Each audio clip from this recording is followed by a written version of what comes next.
life of Bhagwan Mahavir.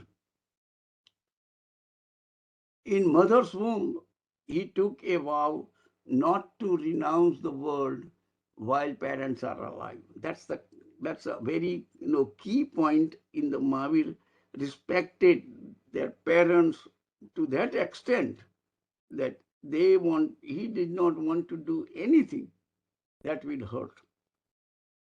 After the parents gone, he honored the older brother's wish to delay the Diksha for 2 years.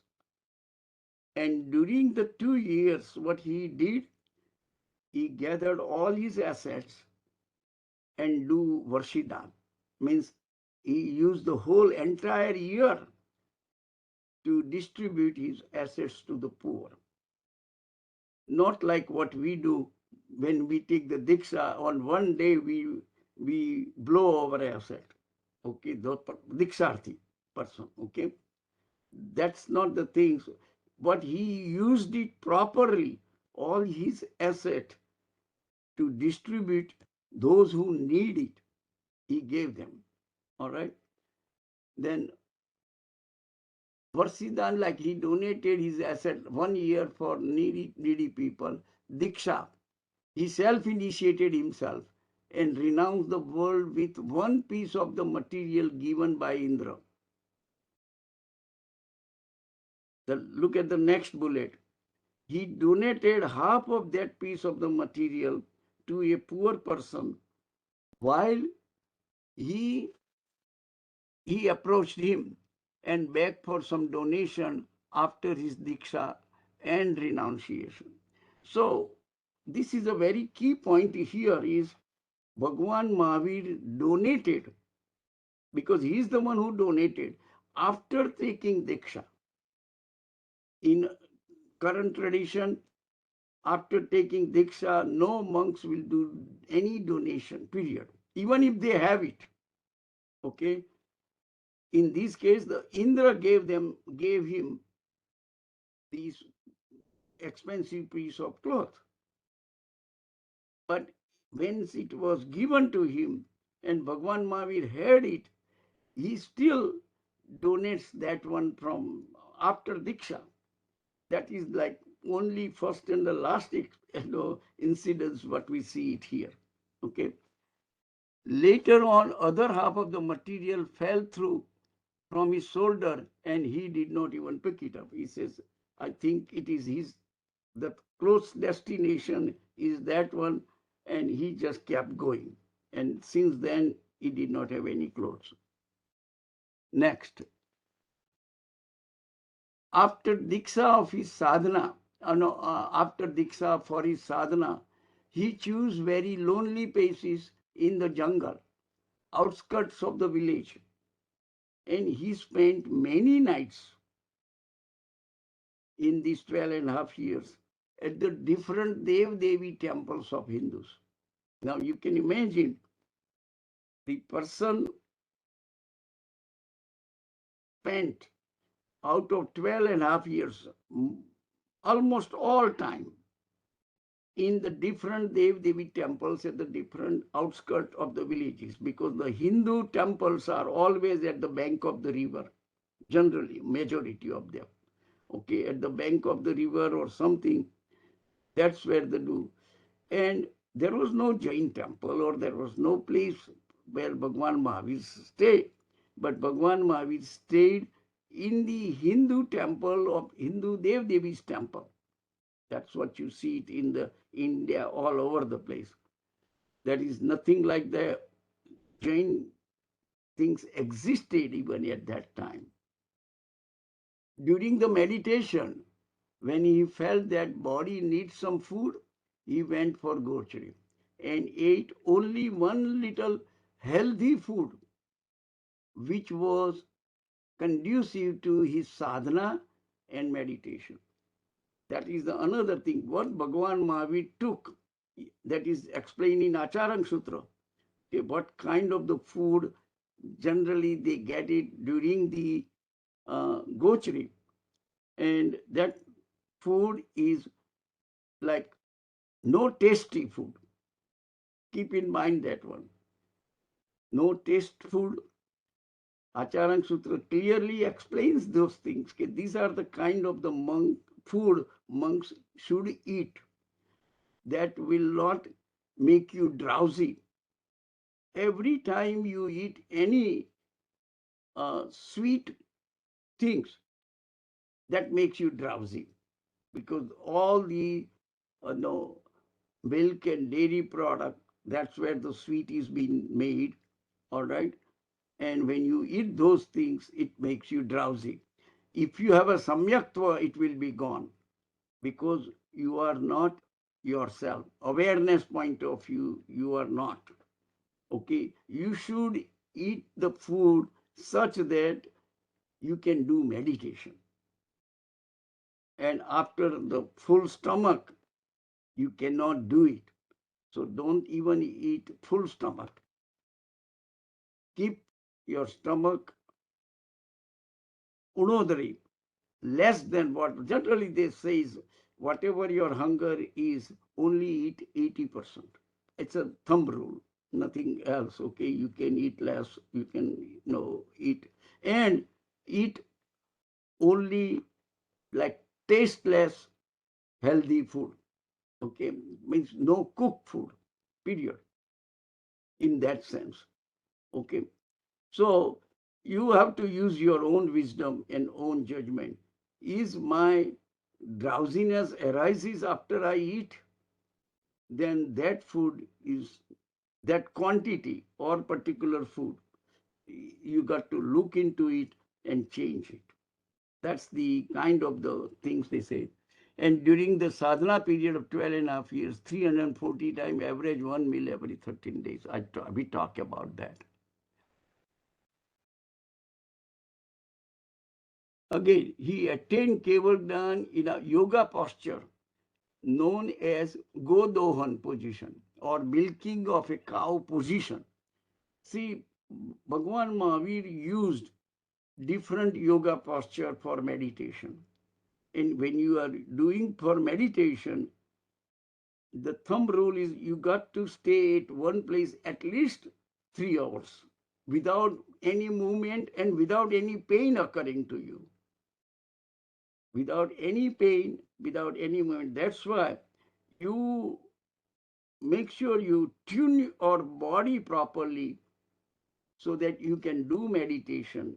And through meditation, you can control your mind. Ultimately, end result is to control your mind or to make your mind still. Means they don't jump from one thought to another thought to the third thought. If you close your eyes, sit quietly, see and watch your mind. How many thoughts, one after another one? I mean, just gone one thought through thought. I mean, when I try, I can go around the world 7 times in 48 minutes. That's kind of the mind will be wondering. It is very, very difficult to still the mind. Mind is like going from one place to another place to the third place, continuously. All right. We have kept the tapasya record, but not the different yoga postures and their duration of Bhagwan Mahavir. We don't have any records except like we have an indication someplace, okay, that no, he was doing these yoga postures, and you can look at it. Other sadhus also doing that yoga postures in a different form, okay. So what I'm trying to say, the important thing, pranayam is the most important thing, because that is one easy avenue you can steal your mind. If you don't understand the pranayam and how to do it, because that's a step before to make your mind still. We have so many pratikaman sutras you have to do in such and such position. These are the different vows and position you have to recite the sutra, not like one position, keep going, very quickly, fast. So that is the another things. The day after Kevalgnan, he established fourfold order of Jain Sangh and initiated sadhu sadhvi for 5 Mahavrats, and then initiated lay followers, Anand Shravak and Sulsa Shravika for the 12 vows. Okay, we talk about that a little bit. Chandanbala was a slave woman. Keep that thing in the mind, what Bhagwan Mahavir revolutionary thoughts. Chandanbala was a slave woman who was sold on the street by her master. Also, at that time, women were treated like a property of a man. Yet, Bhagwan Mahavir made her a head of the Jain Sadhvi Sangh. Could you imagine that? A slave woman becomes head of the Sadhvi Sangh. Okay, Buddha did not do it. And this is the only comparison we have it like other religions point of view. Okay. Hinduism, woman has no chance in Hindu tradition at that time. Okay. Because if you look at even the stories that is defined in Jain literature, Tanna Salibhadra, most popular story. Salibhadra had 32 wives. Now he want to renounce the world. Okay, and he said he's going to give up one wife at a time as if it is their property. If Salibhadra is going to take Diksha in Jainism, okay, renouncing everything, do you think that no, he treats his own wife as a property, that they don't have anything to say? Is this the things in Jainism? But it's a culture. At that time, what kind of the cultures we wear and what it is. And even if we have questions, nobody can answer it. Okay? The other one, he explained, Gautam Swami, that Anand Shravak was correct when he indicated that he possesses most powerful Avadhi Gnan. Gautam Swami did not believe in Anand Shravak and did not believe in Anand Shravak and asked him to apologize. And when Anand Shravak responded that is it in the Jainese philosophy that a truthful person needs to apologize? So when Gautam Swami went to Bhagwan Mahavir, you know what Bhagwan Mahavir said to him? He said, Gautam, you are wrong. Go to Anand Shravak and apologize. That will be the only incidents I find in Jain literature where sadhu going to the Shravak and ask for forgiveness. Okay, it is not in our culture that sadhu will come to our home and do that thing, and sadhu will not come even. Okay, but look at the Bhagwan Mahavir even tell his primary disciple, the main disciple, who is going to run after him. Okay, no, you have to go and apologize because you are wrong. That's the kind of the thing. So Bhagwan was a very practical person. He gave Anuvrat to Shravak and Shravika, which was very practical to practice. It avoids major sins practiced by Shravak and Shravikas. It is not completely sin-free, but you got to live your life. You got to survive. You got to survive the scriptures, the Gnan, temples, religions, all the religion assets. Everything is the responsibility of Shravak and Shravika. You cannot practice Mahavrat as a Mahavrat. Today, that things are happening like we are being told and imposed, oh, you cannot do these things, you cannot do that one. Okay. And we can discuss those things in detail, even if you have the question, but we are running out of time. Okay, that's what I'm afraid of. Okay, let me just finish my presentation. This is the Gospels of the Mahavir, if you notice what kind of the teaching Bhagwan Mahavir did, a man who gives no alms but controls himself is better than one who gives the alms. Now, if you donate more, but if you don't have a control your mind, okay, that person, the person who controls himself, okay, it is much better than people who are donating the assets from Jain point of view, Jain philosophy point of view. Okay, this is the Uttradhyaya Sutra. I'm giving the references. One who is unmindful and careless is afraid from everywhere, while one who is mindful and vigilant is afraid from nowhere. Means he is not fearful person.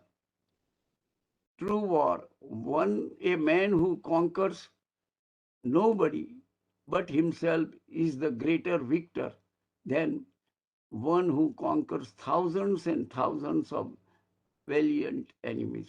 Uttradhyaya Sutra, they're significant in Acharang Sutra, Uttradhyaya Sutra. All these various quotations can tell you, okay, the fight your own self. Why fight with external enemies? He who conquers himself through himself will attain the happiness or will attain the liberation, whichever words you want to use it.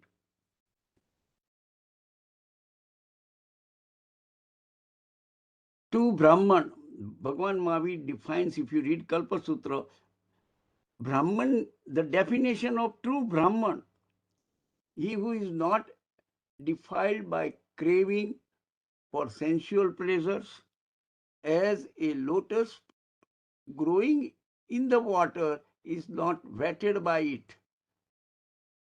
Him we call a Brahman.